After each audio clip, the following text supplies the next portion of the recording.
মঙলবাৰে সন্ধিয়া ডিফুত অঘটন, নাদত পৰি অটো চালকৰ কৰুণ মৃত্যু। মঙলবাৰে সন্ধিয়া 6মান বজাত ডিফু আৰক্ষীৰ পৰা জানিব পৰা অনুসৰি কাৰ্বি আংলং জিলাৰ সদৰ চহৰ ডিফুত নাদত পৰি এগৰাকী অটো চালকৰ কৰুণ মৃত্যুক সাৱটি ল'বলগীয়া হয়।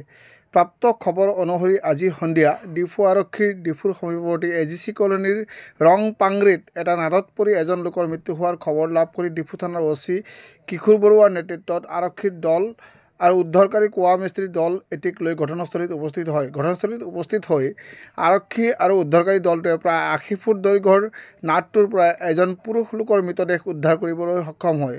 পৰিয়ালৰ লোকে জানিবলৈ দিয়া অনুসৰি পুৰুষ লোকজন ডিফু ৰংপাংৰিৰ অটো চালক তেনজিং হানছে বুলি জানিব পৰা গৈছে। তেওঁ অটো চালক অটো চলায়। ঘটনাটো মানে দেওবাৰৰ পৰা মানে নাইকিয়া হৈছিল সন্ধিয়া ঠিক 6-7মান বজাৰ পৰা। তেতিয়া মানে নেক্সট দিনাখন বিচাৰি চালে আৰু ক'ত কি মানে কোনো গতিবিধি পোৱা নাছিলে তাৰমানে। তাৰপিছত আজি যোৱাকালি সোমবাৰ, আজি মঙলবাৰ ৰাতিপুৱা মানে অলপ মানে থলমূলকৈ কোনোবা এজনে ক'লে চাগে ঘৰৰ মাক আছিলে, তাৰমানে ৰিঙৰ পানীত উঠাব যাওঁতে তাৰমানে পানীটো অলপ বন্ধ পালে। তেতিয়া মানে ৰিঙত চাবলৈ গ'ল, চাই তেতিয়া মানে পালে আৰু তাৰমানে